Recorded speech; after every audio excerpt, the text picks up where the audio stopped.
I'm Maya, 32, reflecting on my marriage to James Hamilton, heir to his family's successful business. I remember the excitement of meeting a loving man, but it was quickly overshadowed by immediate hostility from his wealthy family.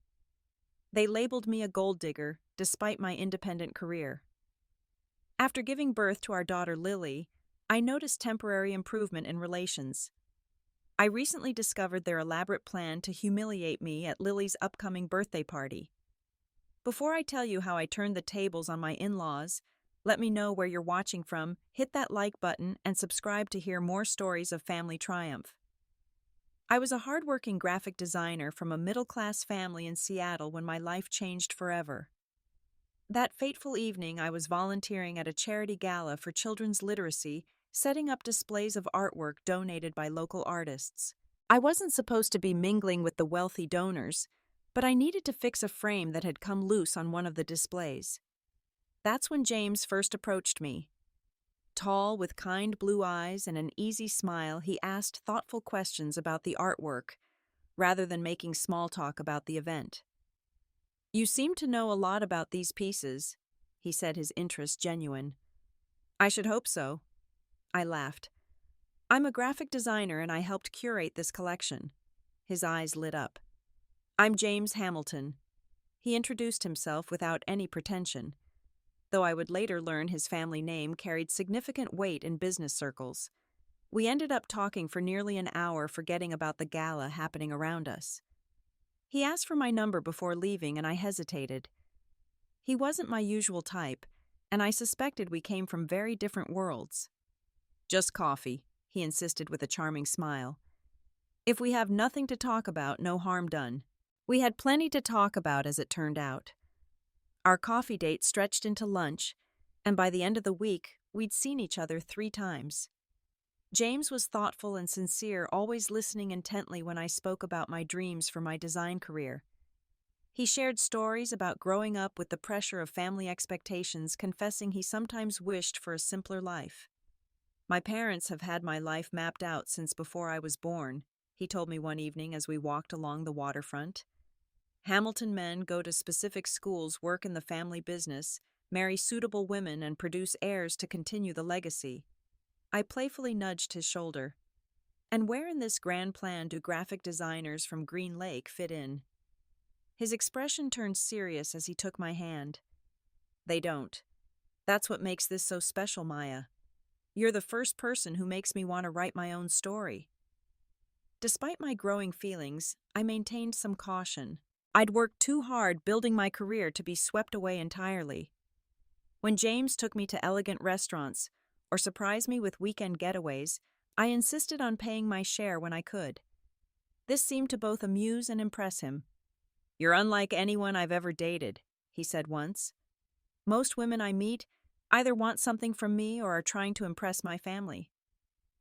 After 10 months of dating, James proposed during a private dinner at my favorite local restaurant.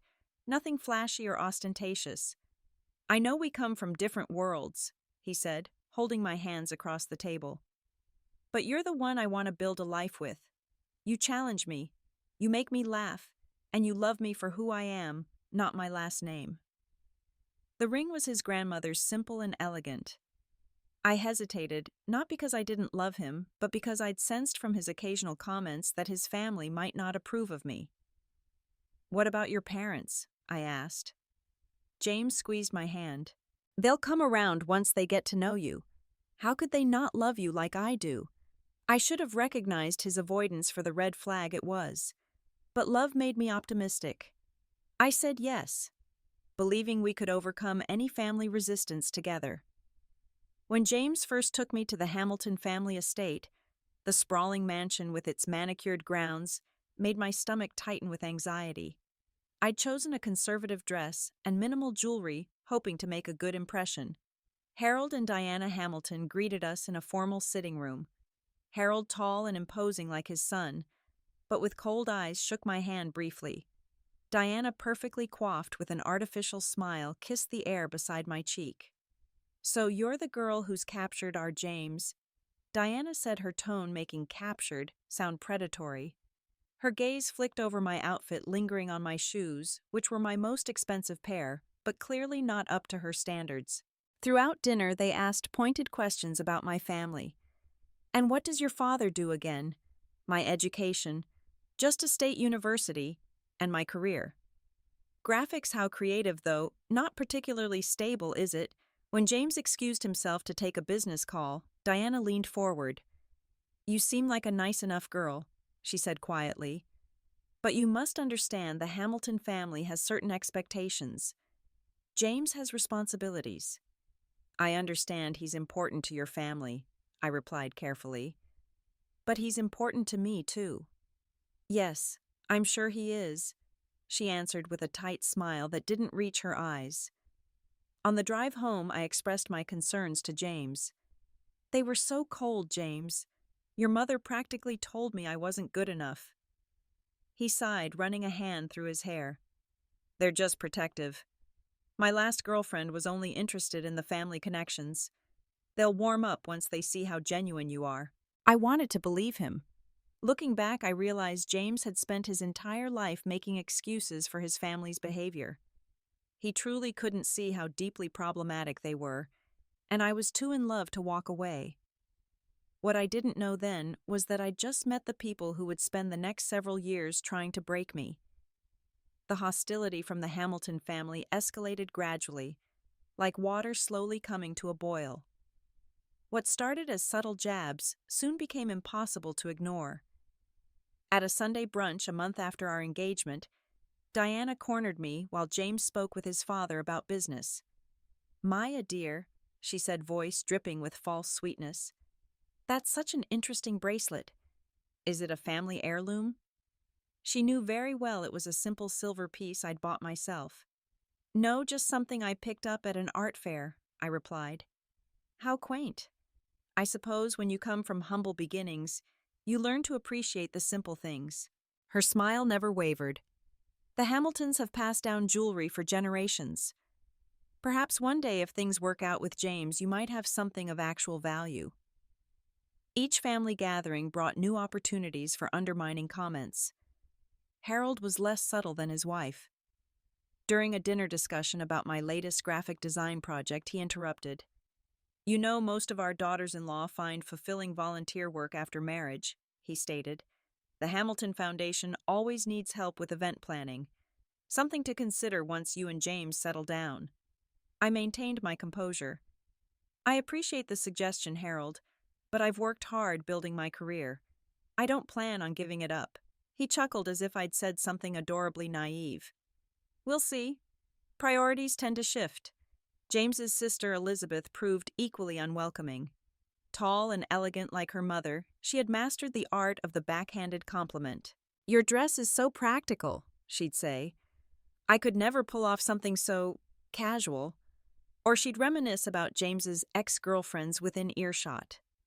"Remember Caroline Walker? Her family's summer home in Martha's Vineyard was spectacular. What a shame that didn't work out." The family's social gatherings were exercises in psychological warfare. I'd arrive with James only to find myself separated from him, seated far away at dinner, or pulled into conversation circles with distant relatives who'd been primed to ask invasive questions. "So how exactly did you meet James?" "At one of those charity events, were you working there?" James's Aunt Patricia asked at one such function, emphasizing working as if it were distasteful. James's cousin Abigail proved particularly venomous. At an engagement party hosted by the Hamiltons, I overheard her speaking to a group of James's friends. "It's just so sudden, don't you think? One minute he's dating Caroline from the Walker shipping family, the next he's engaged to some random graphic designer. Makes you wonder what her angle is." I confronted James about these comments, but he continued to downplay them. "Abby's always been dramatic. Don't let her get to you." The situation worsened when I discovered the family had hired a private investigator to investigate my background. I learned this accidentally when I overheard Elizabeth on the phone in the garden during a family barbecue. "The PI report came back on Maya," she was saying. "Nothing scandalous, unfortunately. No hidden debts, no criminal history, not even a serious ex we could use to create doubt." I was shaking with anger when I told James that evening. For once, he seemed genuinely disturbed. "I'll talk to them," he promised. "This is going too far." But his confrontation with his parents only led to more subtle tactics. The next week, their family lawyer approached us about the prenuptial agreement. While I had expected some kind of prenup, given the family wealth, I wasn't prepared for the document they presented. "These terms are outrageous," my lawyer friend Tasha told me after reviewing it. "If you divorce, you get nothing, not even support for any children you might have. If James dies, you're essentially evicted from any family properties. There are clauses here that would give his parents control over financial decisions in your household." When I refused to sign, Diana's true colors emerged fully. "We're simply protecting the Hamilton legacy," she said coldly during a tense dinner at their home. "James may be blinded by whatever this is, but we have a responsibility to safeguard generations of family assets." "From me?" I asked directly. "What exactly do you think I'm after?" "Please," she scoffed. "A woman in your position suddenly engaged to one of Seattle's most eligible bachelors. We weren't born yesterday." That night, as we drove home in silence, I finally asked James the question that had been building for months. "Do you believe I'm with you for your money?" He took too long to answer. "No, but you have to understand how it looks to them. They don't know you like I do." "After a year, they should know me better," I said. "The question is, are you willing to stand up to them, or am I fighting this battle alone?" James gripped the steering wheel tightly. "I love you, Maya, but they're my family. Can't you try a little harder to win them over?" I nearly ended our engagement that night, but I loved him and foolishly believed that love could conquer the toxic family dynamics. Looking back, I should have recognized that James's inability to truly stand up to his family was a warning sign of the challenges ahead. The final straw came when I accidentally overheard Diana speaking to her friends at a charity luncheon, not realizing I was in the adjoining powder room. "James has always gone through these phases of rebellion," she was saying dismissively. "Remember his musician period in college? This designer girl is just another way of pushing boundaries.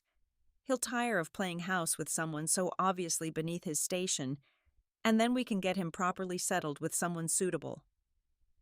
I walked out of that bathroom with my head held high, looked Diana directly in the eyes, so she knew I'd heard every word, and decided in that moment that I wouldn't give her the satisfaction of driving me away. If she wanted a war, she would get one. What I didn't realize was how much I was underestimating the lengths to which the Hamiltons would go to protect their precious family name. Our wedding should have been one of the happiest days of my life. Instead, it became a showcase of the Hamilton family's determination to remind me of my place as an outsider. The problems began with the planning process. Though James and I initially discussed a moderate-sized ceremony that would blend both our families' traditions, Diana quickly took control. "As the mother of the groom, it's my duty to ensure the wedding reflects the Hamilton standard," she announced during what was supposed to be our first planning meeting. She arrived with a wedding planner I'd never met who already had a comprehensive binder of ideas. "We've secured St. Mark's Cathedral," Diana continued, not bothering to ask if that was where we wanted to marry. "The Hamiltons have been married there for 3 generations. When I tried to suggest incorporating some of my family's traditions, Diana dismissed them as quaint, but not quite appropriate for the social pages. My parents, both educators with modest means, felt increasingly sidelined during the preparations. "We just want you to be happy, honey," my mom said when I called her in tears after another planning session where my input had been ignored. "Maybe it's easier to let them handle the wedding and we'll focus on building a life together after." I agreed, hoping to avoid more conflict, but the exclusion continued. My final straw should have been the dress incident, but somehow I pushed through even that. 3 weeks before the wedding, I went for my final fitting, only to discover the dress was 2 sizes too small. The seamstress looked confused. "Mrs. Hamilton changed the order," she explained uncomfortably. "She said you were on a special pre-wedding diet and would need the smaller size." I hadn't been on any diet. Diana had deliberately sabotaged my dress, knowing alterations would be nearly impossible on such short notice. I ended up having to rush order a different dress at considerable expense from my own savings. The day before the wedding, I learned that my best friend Tasha had been uninvited. Diana called me, Tasha admitted when I asked why she hadn't arrived for the rehearsal dinner.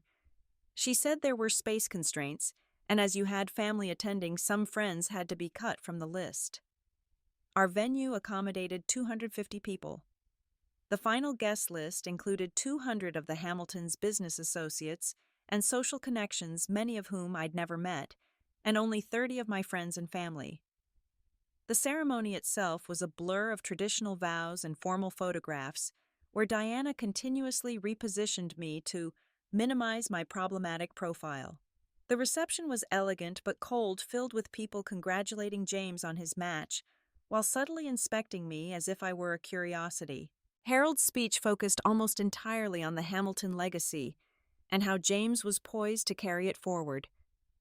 My new father-in-law mentioned me only once, noting that James has always had unique tastes, and we welcome Maya as the newest addition to our family history. My father, a typically reserved English professor, gave a heartfelt speech about love and partnership that received polite but minimal applause.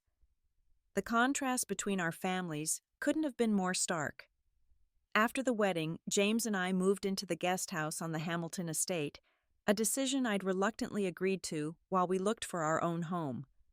James insisted it made sense financially as we saved for the perfect place, but weeks turned into months with no serious house hunting. The guest house, though beautiful, became my gilded cage. Diana dropped by unannounced several times weekly, often when James was at work. "I noticed the gardener missed some spots near your entrance," she'd say, or, "I brought some proper table linens, dear. The ones you're using are really meant for casual gatherings."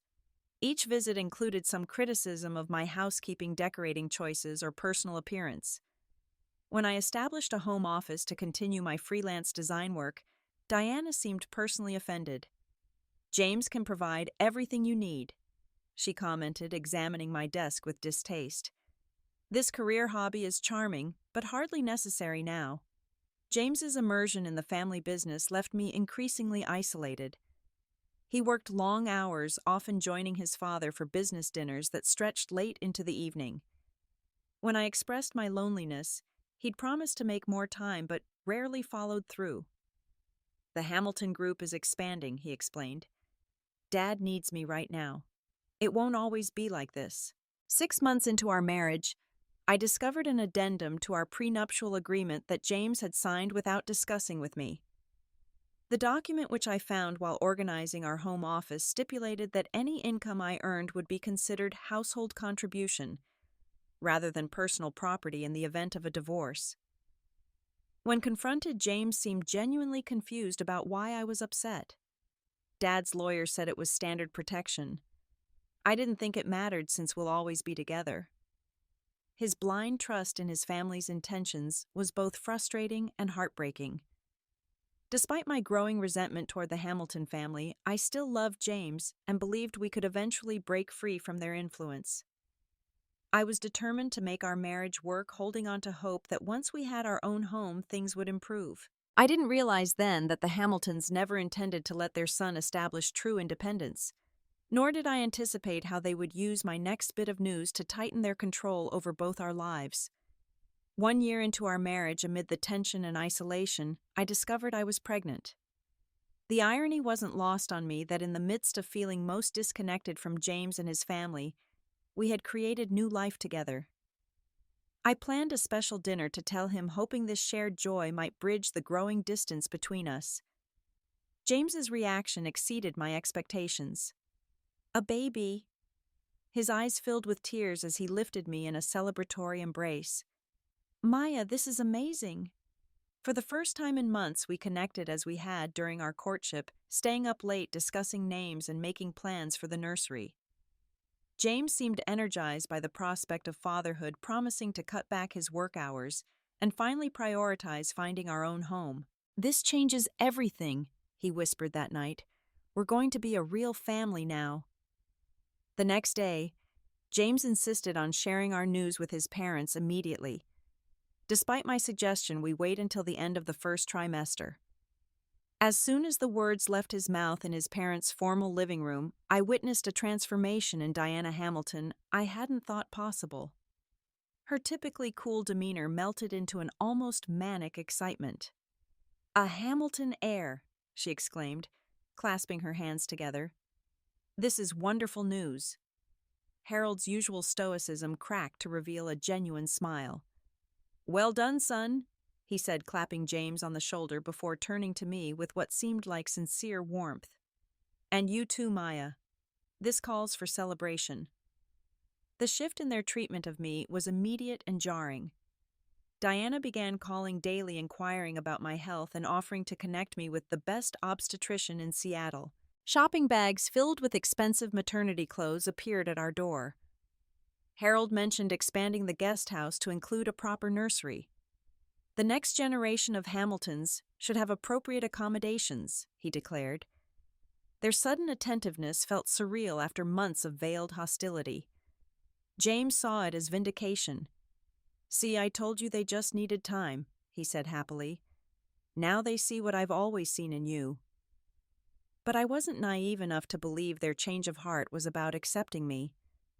Their focus was entirely on the baby, the continuation of their precious bloodline. I was simply the vessel. This became abundantly clear when Diana accompanied me to my 12-week appointment, insisting that Hamilton women always support each other through pregnancy. Before I could object, she'd already spoken with James, who thought it was a wonderful sign of family unity. In the doctor's office, Diana answered questions before I could, referring to our baby and discussing genetic traits in the Hamilton line. When the doctor asked about my preferences for delivery, Diana interjected. "Hamiltons always deliver at Seattle Presbyterian with Dr. Winters. He's handled all our family births." "I haven't decided yet," I countered, trying to maintain some control. "I'm considering a midwife and a more natural approach." Diana's smile tightened. "Nonsense. Why take unnecessary risks with a Hamilton heir?" By the time we reached my second trimester, complications arose. My blood pressure was elevated, and the doctor recommended reduced stress and partial bed rest. Rather than being supportive, Diana used this as justification to take over completely. "You simply can't manage on your own," she insisted. "I'll have our house staff check on you throughout the day. James is too busy to provide proper care, and your condition requires experienced attention." Before I knew what was happening, a rotating staff of Hamilton housekeepers and cooks were in and out of our guest house daily. My home office was dismantled and turned into a proper resting space while I was at a doctor's appointment. My graphic design projects were indefinitely postponed. "Your only job now is growing our healthy grandbaby," Diana told me with a paternal pat on my hand. "Everything else can wait." Confined to bed and constantly monitored, I felt more like a prized breeding animal than a family member. James, though attentive in his way, failed to see the controlling nature of his parents' involvement. "They're just excited and concerned," he'd say. "Let them help Maya. It's less stress for you." As my due date approached, Diana organized a lavish baby shower at the main house. The guest list was exclusively Hamilton friends and associates, with only my mother and sister representing my side. The gifts were monogrammed with the Hamilton crest, and Diana gave a speech about welcoming the newest member of our dynasty. My pregnancy culminated in a difficult 30-hour labor. Diana insisted on being in the delivery room, despite my objections, commenting on my dramatic reactions to contractions and reminding me repeatedly that Hamilton women deliver with dignity. When our daughter Lily finally arrived, Diana was the first to hold her after the doctor whisking her away for family photos, before I'd had more than a moment with my newborn. In the weeks that followed, Diana practically moved into our guest house, directing the baby nurse she'd hired without consultation, and establishing rigid feeding and sleeping schedules for Lily. When I tried to breastfeed, she hovered anxiously. "The Hamiltons have always used formula," she noted. "It allows for precise measurement of intake. Much more scientific." My postpartum period was darkened by depression, exacerbated by the constant invasion of my space and undermining of my maternal instincts. When I broke down in tears after Diana rearranged the nursery without asking, James finally showed some backbone. "Mom, you need to give us some space," he said firmly. "Maya is Lily's mother. She makes the decisions about our daughter." Diana retreated somewhat, but the damage was done. I felt robbed of those precious early weeks with my baby. More concerning was Harold's announcement at Lily's christening that they had established a substantial trust fund for her. "The money will be available to Lily upon reaching appropriate milestones," Harold explained. "University marriage career establishment within approved parameters." "What does that mean, approved parameters?" I asked. "Simply that the funds are contingent upon choices that align with Hamilton family values and traditions," Harold replied smoothly. "Standard procedure for family trusts." Later I learned that neither James nor I would have any control over this trust. All decisions would be made by a board of trustees selected by Harold and Diana. As I recovered physically from childbirth, I realized that while the Hamiltons had seemingly accepted me, their ultimate goal hadn't changed. They weren't including me in the family. They were securing control over their grandchild while continuing to isolate me. The temporary improvement in our relationship was conditional on my producing a Hamilton heir and subsequently allowing them to shape that heir according to their wishes.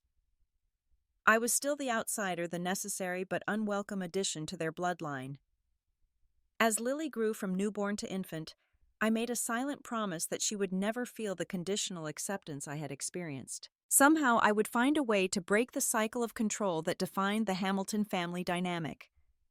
When Lily turned 1, I decided it was time to reclaim my life and establish some independence from the suffocating Hamilton influence. With James working long hours and Diana's visits becoming less frequent as Lily grew more mobile and less manageable, I set up a small workspace in the corner of our bedroom. I reached out to former clients explaining my absence and availability for new projects. To my surprise, many welcomed me back warmly. A children's book publisher I'd worked with before my marriage responded enthusiastically to sample illustrations I'd created during Lily's nap times. "These are exactly what we've been looking for," the art director said during our video call. "We have a new series about a little girl explorer. Would you be interested in illustrating the first 3 books?" I accepted immediately, feeling a rush of confidence I hadn't experienced since before my marriage. The advance payment allowed me to hire a part-time babysitter, giving me dedicated hours to work while ensuring Lily had engaged, loving care. When Diana discovered I'd resumed my career, her disapproval was immediate. "You have a Hamilton child to raise," she reminded me during an unannounced visit. "Surely James provides adequately for your household needs." "My work isn't about money," I explained, though the financial independence it provided was certainly valuable. "It's about my identity and fulfillment." She glanced dismissively at my illustrations. "Well, I suppose it keeps you occupied, though I've always found fulfillment in family and social contributions rather than commercial doodling." Despite her condescension, I persevered. The children's books were well received, leading to more projects. I established a reputation for whimsical, engaging illustrations that resonated with young readers. My confidence grew alongside my portfolio, and I began to envision a future where I could potentially support myself and Lily independently if necessary. As Lily's 3rd birthday approached, I suggested a small celebration at a local park with a few friends from her playgroup and our families. "Not since," Diana interrupted when I mentioned it during Sunday dinner at the main house. "Lily's birthday is a significant Hamilton event. We'll host it at the estate, of course." We had something simpler in mind. I tried looking to James for support. He shrugged apologetically. "The family always celebrates birthdays together, Maya. It's tradition." "Precisely," Diana continued. "Harold and I have already discussed arrangements. We're thinking a carousel theme with a professional photographer and catering." Once again, I found myself sidelined in decisions regarding my own child. The guest list expanded to include Hamilton business associates and social connections people Lily had never met. Diana hired an event planner who consulted me only on superficial details while taking primary direction from my mother-in-law. 2 weeks before the party, I stopped by the main house to discuss Lily's food allergies with the caterer. No one answered when I knocked, so I used my key to enter through the kitchen, assuming Diana was in another part of the house. As I approached Harold's study, I heard Diana's voice and paused, not wanting to interrupt if they were in a meeting. "Everything is arranged for the announcement at Lily's party," she was saying. "The promotion will position James perfectly for eventually taking over as CEO." My heart sank. They were planning to hijack my daughter's birthday celebration for a business announcement. "And the new living arrangement?" Harold asked. "The remodel of the East Wing is nearly complete," Diana replied. "We'll present it as a gift to them at the party. James is already on board, of course." I froze in the hallway. New living arrangement, James was already on board. Why hadn't he mentioned any of this to me? "What about Maya?" Harold's voice held a note of concern. "She seems attached to that graphic design hobby of hers. Will she cooperate with the move?" Diana's laugh was cold. "James will handle her. She's remained surprisingly stubborn, but with the right pressure, she'll adapt. The important thing is having Lily raised properly in the main house under our guidance." I backed away quietly, my mind racing. They were planning to announce a major change to our living situation without my knowledge or consent, and apparently James was complicit. I needed to know more before confronting him. That evening, I waited until James was showering before checking his email on our shared laptop. I'd never invaded his privacy before, but the situation felt desperate. What I found shattered any remaining illusions about my marriage. An email thread between James, Diana, and Elizabeth revealed not just plans for moving us into the main house, but a comprehensive strategy for the birthday party that went far beyond a simple celebration or business announcement. Diana had created what she called a tribute video to be shown during the party. The attached preview made my blood run cold. What began as photos of Lily quickly transitioned into a narrative about the Hamilton legacy and included several unflattering images of me from early in our relationship, alongside captions implying my humble beginnings and fortunate elevation through marriage into their family. Even worse was an email where Elizabeth discussed meeting with the family's PR team about Maya management going forward. "We need to address her continuing career pursuits," she wrote. "The narrative should emphasize her role as James's wife and Lily's mother, with any outside activities framed as charitable contributions to the Hamilton Foundation. The trust fund stipulations can be activated if she becomes problematic." Trust fund stipulations. I searched further and found documents outlining the family behavior clauses attached to Lily's trust. One section explicitly stated that funds could be withheld if Lily's parents, particularly her mother, demonstrated behaviors contrary to Hamilton family values and public image. I was still reeling from these discoveries when I found the most damning evidence. A recorded conversation between Harold and the family lawyer discussing contingency plans if I refuse the new living arrangements. "We've documented every parenting decision Maya has made that we consider questionable," Harold stated. "If necessary, we can petition for grandparents' rights based on established relationship and concerns about stability. James would support us over her if pushed." "The optics aren't ideal," the lawyer cautioned. "But with the Hamilton resources and connections, we could make it extremely difficult for her to maintain primary custody if she attempted to leave with the child." They were planning to use my daughter as leverage, threatening my custody if I didn't comply with their demands. And based on the emails, James was at least partially aware of these strategies. I closed the laptop feeling physically ill. For 3 years, I'd tried to integrate into this family, believing that eventually they would accept me. Now I understood the truth: they never intended to welcome me. I was merely tolerated as Lily's mother, and even that role they sought to control and diminish. I had 2 weeks until the birthday party that was meant to spring this trap. 2 weeks to decide how to protect myself and my daughter from the family that had been plotting against me since the day I met James. That night, I barely slept, my mind cycling through options and scenarios. By morning, I'd moved from shock to strategic thinking. I wouldn't confront James immediately. I needed more information and time to prepare. My first call was to my oldest friend Tasha, who had become a family law attorney. Meeting at a cafe far from Hamilton territory, I shared what I'd discovered. "This is seriously concerning," Tasha said after reviewing screenshots I'd taken of the emails. "But not surprising given what you've told me about them over the years." "What are my options?" I asked, keeping my voice steady despite my churning emotions. "Legally, you need to document everything," she advised. "Forward those emails to a secure account they can't access. Record any conversations where they make threatening or controlling statements if that's legal in your state. Start keeping a detailed journal of all interactions." She paused, her expression somber. "Maya, I need to ask, do you want to stay in this marriage?" The question hung between us. Despite everything, part of me still loved James, or perhaps the person I thought he was. But his complicity in his family's machinations was a betrayal I couldn't ignore.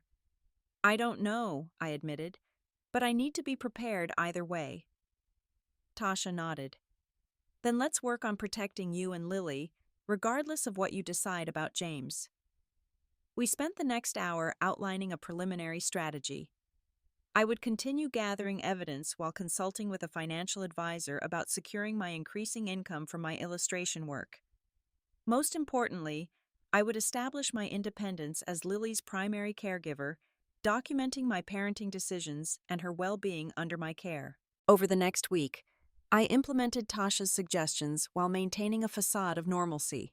I forwarded relevant emails to a new account, recorded conversations when possible, and documented the Hamiltons' controlling behaviors in meticulous detail. My second strategic move was investigating the Hamilton family business practices. If they were willing to go to such lengths in personal matters, I suspected their professional ethics might be equally questionable. Using contacts from my growing professional network, I discreetly gathered information about Hamilton Group holdings and partnerships. A former client now working in financial journalism provided background on several Hamilton acquisitions that had raised eyebrows in business circles. There were rumors about how they secured the Westlake property, he told me over coffee. Something about zoning changes that happened suspiciously quickly after donations to certain officials' campaigns. I researched public records of Hamilton charitable contributions, noting patterns that suggested potential tax evasion schemes. The family foundation, which Diana so proudly managed, seemed to receive substantial funds that produced minimal actual charitable output. Most significantly, I discovered that Elizabeth, who served as the foundation's executive director, had been drawing an exorbitant salary while apparently using foundation resources for personal expenses. Credit card statements attached to an email she had carelessly included James on showed charges for vacation properties and luxury goods, classified as foundation retreats and donor appreciation. While gathering this information, I also reconnected with my parents and sister, rebuilding the support network I'd allowed to atrophy under Hamilton influence. My mother noticed the change in my demeanor immediately. "You seem more like yourself," she commented during a lunch visit where I'd brought Lily to play with my niece. "More confident." "I'm remembering who I was before the Hamiltons," I admitted. My father, always perceptive, squeezed my hand. "Whatever's happening, Maya, remember that you always have a home with us." The assurance of that unconditional support strengthened my resolve for what I knew would be a difficult confrontation. Throughout this preparation phase, I carefully observed James testing his loyalty without revealing what I knew. I suggested we begin looking for our own home again, gauging his reaction. "The guest house has worked well for us," he deflected. "And my parents love having Lily close by." "I'd like more independence for our family," I pressed. "Don't you want your own space away from your parents' influence?" His discomfort was evident. "We should discuss this after Lily's birthday. There are some family matters coming up that might affect our living situation." The vague reference to their planned announcement confirmed his involvement. Still, I offered one more chance. James, if there's anything you want to tell me about plans involving our family, now would be the time. He hesitated, guilt flickering across his face before he masked it with a smile. Nothing specific, just some positive changes on the horizon. His evasion was the final confirmation I needed. My husband had chosen his family's manipulations over honesty with his wife. Whatever love remained between us couldn't survive such a fundamental breach of trust. As Lily's birthday approached, I finalized my strategy. My illustration work had been more successful than even I had anticipated, providing me with financial resources I hadn't disclosed to James or his family. I'd secured a small apartment as a contingency and prepared documents for my attorney. Most importantly, I had compiled irrefutable evidence of the Hamiltons' intentions and methods, along with documentation of their questionable business practices.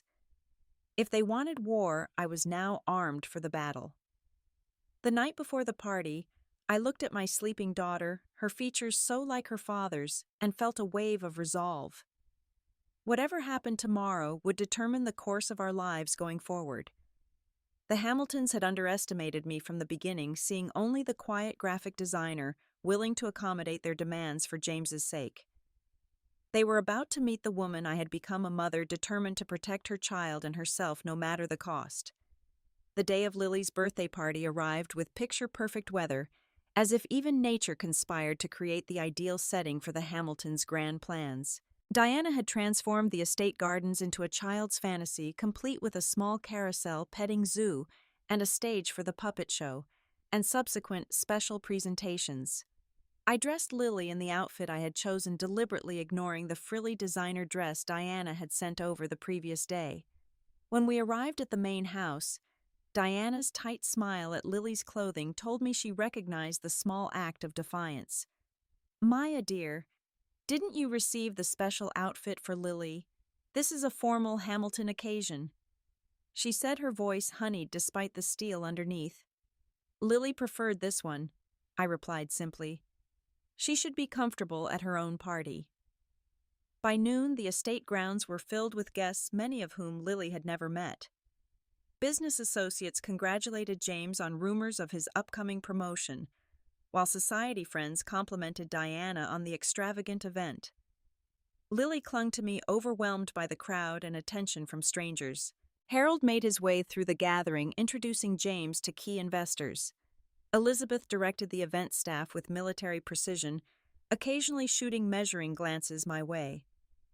The family moved with the confidence of people whose plans were proceeding exactly as orchestrated. I maintained a calm, pleasant demeanor, greeting guests and ensuring Lily enjoyed the activities actually intended for children. Inside, I was reviewing each step of my counterplan, awaiting the moment Diana had designated for their announcements. That moment came after lunch, when guests were directed to the seating arranged before the garden stage. Diana took the microphone, resplendent in an outfit that likely cost more than my first car. "Welcome, dear friends, to this special celebration of our precious granddaughter Lily's 3rd birthday," she began.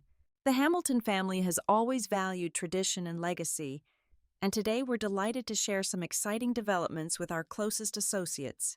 She gestured for Harold to join her.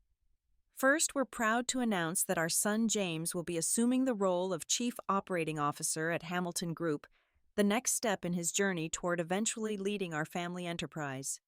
Applause rippled through the crowd. James stepped forward, accepting congratulations with the practiced ease of someone raised for exactly this role. "Additionally," Diana continued, "we're thrilled to announce that James, Maya, and little Lily will be moving into the newly renovated east wing of the main house, bringing our family closer together as we look toward the future." More applause, along with knowing smiles from guests who understood the significance of this arrangement in terms of family control. James glanced at me with a mixture of apology and expectation, clearly hoping I would play along with this public announcement of decisions made without my consent. "And now," Diana said, her voice dropping to a meaningful register, "we've prepared a special presentation about the Hamilton legacy and the newest chapter in our family story." This was the moment they planned to show their tribute video, the carefully crafted narrative designed to cement my position as an outsider who should be grateful for Hamilton generosity, while subtly undermining my role as Lily's mother. As the staff wheeled out the large screen and projector, I handed Lily to my mother, who had been briefed on what might unfold. With steady steps, I walked to the stage, joining Diana before she could begin the video. "Thank you, Diana," I said, taking the microphone with a confidence that visibly startled her. "Before we continue with the presentations, I'd like to say a few words as Lily's mother." Diana's expression flickered between surprise and annoyance, but surrounded by guests, she could hardly object without appearing rude. She stepped back slightly, her tight smile never wavering. "First, I want to thank everyone for coming to celebrate our daughter's special day." I began, my voice clear and caring across the garden. Family is indeed precious, as Diana mentioned, which is why honesty and respect within families are so vital. I glanced at the crowd, noting the Hamilton business associates sitting attentively in the front rows. Some of you have known the Hamilton family for years. Others are newer acquaintances. All of you are here because the Hamiltons want you to witness what they've planned as a carefully orchestrated display of family unity and success. Diana stepped forward, attempting to reclaim the microphone. "Maya, dear, this isn't the appropriate time for personal reflections. We have a schedule to maintain." "Actually, Diana." I continued, stepping away from her reach. "This is exactly the right time to discuss what's really happening here today." I nodded to my friend Tasha at the back of the crowd, who connected her laptop to the garden's AV system, bypassing the prepared Hamilton presentation. The screens around the garden lit up with the first page of emails I had discovered, showing the subject line, "Strategy for Maya Management at Lily's Birthday." A murmur ran through the assembled guests.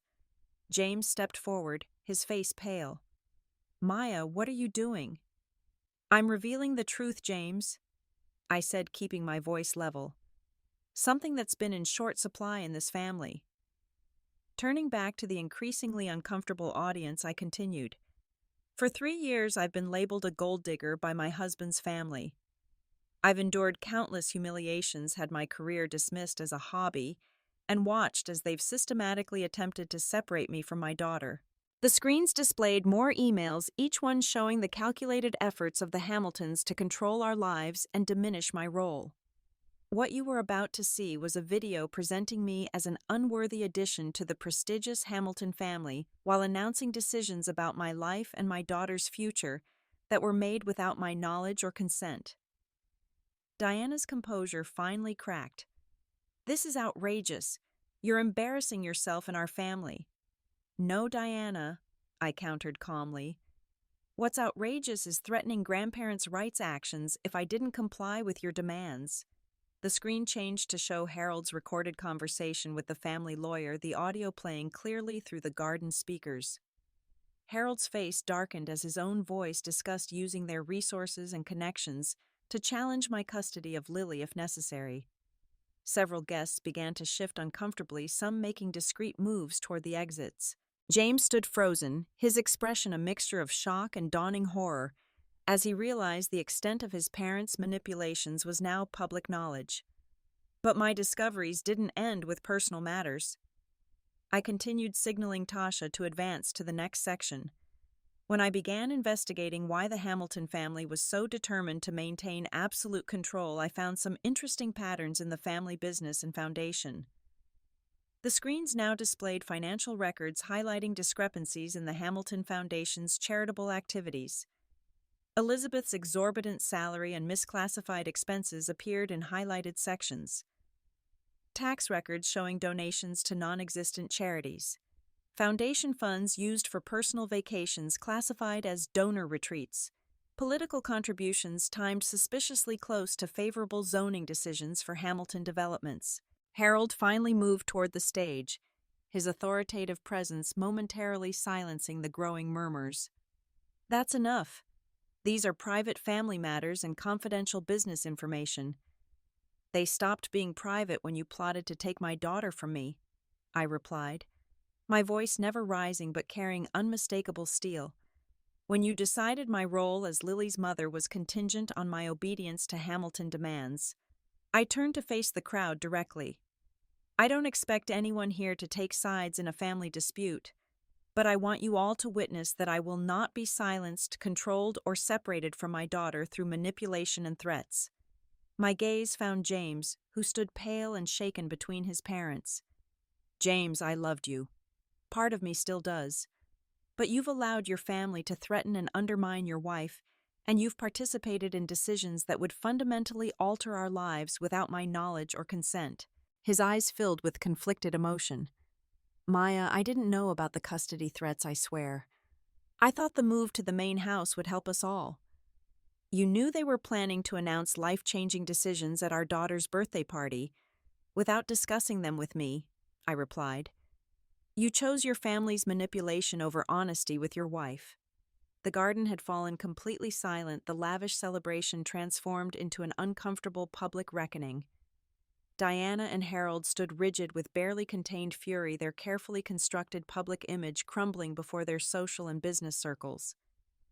I won't be moving into the East Wing, I stated firmly. Lily and I deserve a home free from manipulation and control. James, you have a choice to make about what kind of husband and father you want to be. The silence that followed was broken by the sound of Lily calling Mama from my mother's arms. The innocent voice served as a powerful reminder of what was truly at stake. I handed the microphone back to a stunned event coordinator and walked calmly to my daughter, lifting her into my arms as guests began dispersing in uncomfortable silence. The Hamilton family remained rooted in place, their public humiliation complete, as their carefully orchestrated celebration dissolved around them. As I carried Lily toward the garden exit, James caught up with us, his face ashen. Maya, please. We need to talk about this privately. I looked at the man I had loved, seeing clearly for the first time how the weight of family expectation had bent him into someone almost unrecognizable. Yes, we do. But not here, and not today. Today is about Lily and the truth. Everything else can wait until tomorrow. With my daughter secure in my arms and my head held high, I walked away from the Hamilton estate, finally free from the golden cage they had constructed around me. The weeks following Lily's explosive birthday party brought profound changes to our lives. James showed up at my parents' home the next morning, his face haggard from a sleepless night. I had no idea they were threatening custody action, he said immediately. You have to believe me. We sat in my parents' sunroom, Lily playing in the yard, under my mother's watchful eye. I believe you didn't know the extent of it, I acknowledged. But you knew they were making decisions about our lives without consulting me. You chose loyalty to them over honesty with me.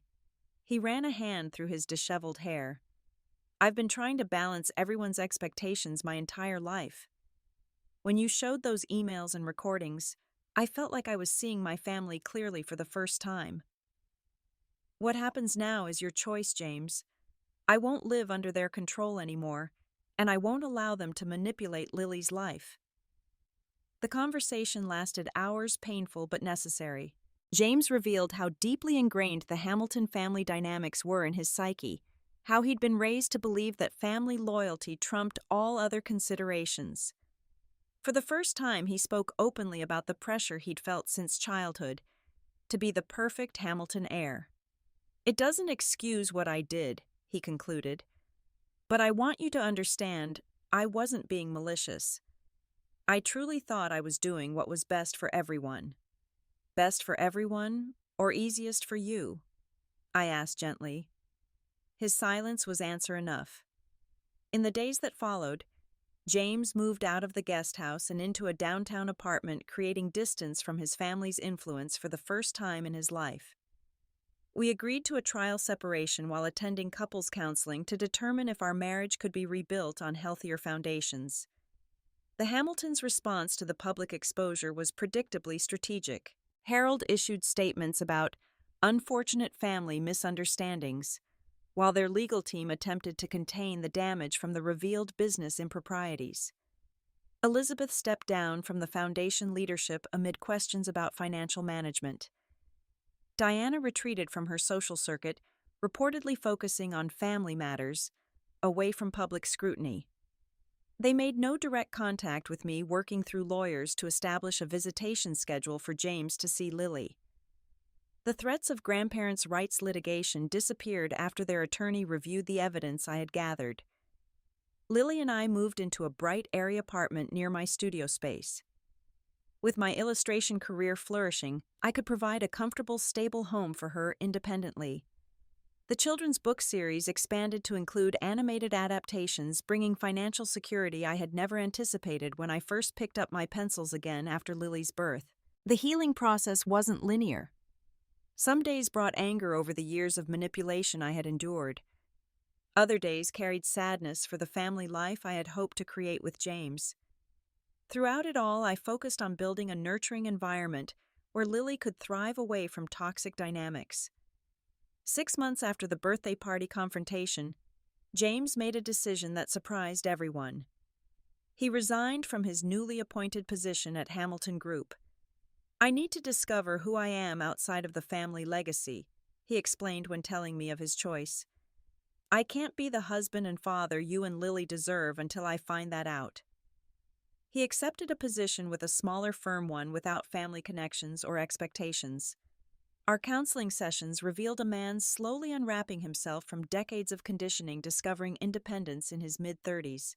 We moved forward cautiously, rebuilding our relationship on a foundation of honesty rather than expectations. Weekend family outings, shared decisions about Lily's education, conversations that didn't end when they became uncomfortable. A year after the confrontation, James asked if we could try living as a family again. Not in any property connected to the Hamiltons, but in a home we would choose together, where we could establish our own traditions and boundaries. I agreed with clear conditions about family involvement and open communication. The Hamiltons would be welcome in Lily's life only with respectful behavior and recognition of our autonomy as her parents. Harold and Diana accepted these terms with the pragmatism of people who recognized they had no better options. Our interactions remained formal but civil, their previous dominance replaced by cautious restraint. The road to healing wasn't perfect or complete. Old patterns occasionally resurfaced, requiring renewed commitment to our boundaries. But with each passing month, we established stronger foundations for our family, ones built on respect rather than control.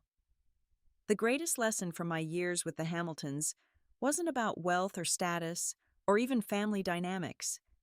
It was about recognizing my own worth and standing firm in my truth even when faced with overwhelming opposition. I had entered the Hamilton world insecure about my place in it, allowing their judgment to define my value. I emerged understanding that my worth wasn't determined by their acceptance, but by my own integrity and strength. For Lily, I modeled resilience rather than resentment. We maintained connections with both sides of her family, but within boundaries that ensured respect. She would grow up understanding that love doesn't require submission, and that family bonds should empower rather than constrain. James and I continue working on our relationship daily, healing the damage from those early years while building something more authentic than what we had before. The journey hasn't been easy, but the family we're creating now is truly our own, free from manipulation and rich with genuine connection. If I could go back and speak to the young woman who first fell in love with James Hamilton, I wouldn't warn her away from the difficulties ahead.